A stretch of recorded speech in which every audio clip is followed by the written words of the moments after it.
اب جب یہ ذی الحجہ کا مہینہ شروع ہوتا ہے، اس ذی الحجہ کی 9 تاریخ کو، جسے یوم عرفہ کہتے ہیں، عید سے اگلے دن صبح کی نماز میں مسلمان نماز کے بعد تکبیرات تشریق پڑھتا ہے، اللہ اکبر اللہ اکبر لا الہ الا اللہ اللہ اکبر وللہ الحمد۔ یہ تکبیرات ایک مسلمان پڑھتا ہے تو مسلمان کو بتایا جاتا ہے یہ تکبیرات کہاں سے چلی ہے۔ جب حضرت ابراہیم علیہ السلام نے اپنے بیٹے حضرت اسماعیل علیہ السلام کو لٹایا ذبح کرنے کے لیے، اب ایک باپ اپنے بیٹے کو ذبح کرنے کے لیے لٹا رہا ہے، حضرت اسماعیل علیہ السلام چھری کے نیچے ہیں، کٹنے کے قریب ہیں، کسی کو پتہ نہیں کہ اب حضرت اسماعیل علیہ السلام کی گردن کٹ جائے گی۔ فرشتے دیکھ رہے تھے، فرشتوں نے جب یہ عمل دیکھا کہ باپ اپنے رب کے حکم کی وجہ سے اپنے بیٹی کو ذبح کر رہا ہے تو فرشتوں کی زبان سے اللہ اکبر کے الفاظ نکل آئے۔ جب یہ کلمات حضرت ابراہیم علیہ السلام کے کان پر پہنچے تو حضرت ابراہیم علیہ السلام نے ان کلمات کو سننے کے بعد لا الہ الا اللہ واللہ اکبر کی کلمات کہے۔ اب فرماتے ہیں جب یہ بات ہو گئی تو حضرت اسماعیل علیہ السلام فرشتوں کا کلام بھی سنتے ہیں، حضرت اسماعیل علیہ السلام اپنے والد ابراہیم علیہ السلام کا کلام بھی سنتے ہیں تو حضرت اسماعیل علیہ السلام پڑھتے ہیں واللہ اکبر وللہ الحمد۔ اب جب یہ بات وہاں پر پہنچ گئی، اللہ تعالیٰ کو یہ کلام اتنے پسند آئے کہ اللہ تعالیٰ نے اس کلام کو قیامت تک کے لوگوں کے لیے سنت قرار دے دیا، واجب قرار دے دیا، طریقہ بتا دیا کہ جیسے جیسے جب یہ ذی الحجہ کی 9 تاریخ آئے گی مسلمان کے لیے واجب ہو جائے گا کہ مسلمان 9 ذی الحجہ کی صبح سے لے کر 13 ذی الحجہ کی عصر کی نماز تک ان تکبیرات کو پڑھے گا، ان کو پڑھنا واجب ہے۔ اب پہلے مسلمان کو بتایا گیا یہ تکبیرات تشریق پڑھنا واجب ہے، پھر مسلمان کو بتایا گیا مرد کے لیے اونچی آواز سے پڑھنی واجب ہے، عورت کے لیے آہستہ آواز سے پڑھنی واجب ہے۔ ہمارے ہاں کیا رواج ہے؟ ہمارے ہاں یوں ہوتا ہے جیسے ہی یہ دن شروع ہوتے ہیں مسجد میں نمازی کثرت کے ساتھ ہوتے ہیں، لیکن جیسے ہی سلام پھرتا ہے 1-2 آدمیوں کے علاوہ باقی مرد بھی دل میں پڑھ لیتے ہیں۔ اب پوچھا جائے کیوں ایسا نہیں پڑھتے؟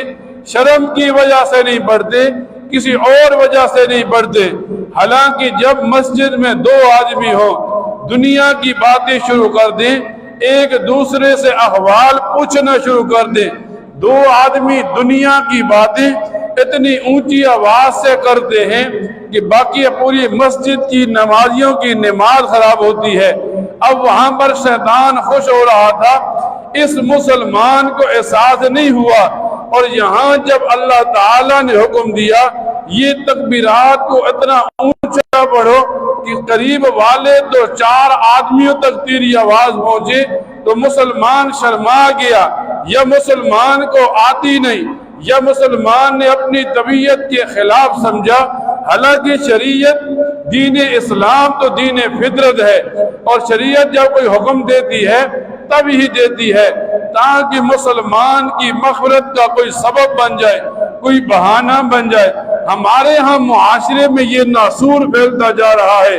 جیسے ہی 9 ذی الحجہ ایام تشریق کے دن آئے امام سلام پھیرتا ہے، 2-4 نمازی تو اونچی پڑھ لیتے ہیں، بقیہ نمازی دل ہی دل میں پڑھ کر خوش ہو جاتے ہیں، چلو ہم نے ایک واجب ادا کر دیا۔ تو مسلمان مرد کو پتہ ہو مرد کے لیے تکبیرات پڑھنی بھی واجب ہیں، لیکن اونچی آواز سے پڑھنی بھی واجب ہیں۔ کم از کم قریب کے تو 3 افراد تک اس کی آواز پہنچے۔ عورت کے لیے تکبیرات پڑھنی واجب ہیں لیکن دل میں پڑھنی واجب ہیں، کیونکہ عورت کی آواز بھی پردہ ہے، اب جب یہ عید کے دن آ رہے ہیں، اب جب ہم عید کی قربانی کے قریب پہنچ رہے ہیں تو شریعت مطالعہ رہنمائی کرتی ہے، ہم نے شریعت کے احکام کو سننا بھی ہے، ہم نے شریعت کے احکام کو سننے کے بعد ان پر عمل بھی کرنا ہے۔ جیسے جیسے ہم شریعت کے احکام پر عمل کریں گے ویسے ویسے ہمارے لیے دنیا آخرت میں آسانی ہوگی۔ لیکن ہم کیا کریں؟ ہم شریعت کے احکام سن لیں، ہم شریعت کے ان اصولوں کو سن لیں اور پھر اپنی مرضی کریں، اپنی مرضی کے مطابق دین کو ڈھالنے کی کوشش کریں۔ ایک طرف وقت کا نقصان بھی ہوگا، ایک طرف پیسے کا نقصان بھی ہوگا، ہم نیکی سمجھ کر کر رہے ہوں گے، ہمارے لیے وبال اور گناہ بھی بن رہا ہوگا۔ پھر جب ہم یہاں سے قبر میں پہنچیں گے، پھر ہم جب میدان حشر میں کھڑے ہوں گے، ہم تو سمجھیں گے ہم نے نیکیاں کی تھی، لیکن وہاں ہماری نیکیاں نہیں، گناہوں میں کثرت ہوگی، ہم سمجھیں کہ ہماری بخشش کے لیے یہی کافی ہے، وہاں ہمارے جہنم میں جانے کے راستے اور اسباب یہ چیزیں بنیں گی۔ تو علماء فرماتے ہیں شریعت کا کوئی بھی کام ہو،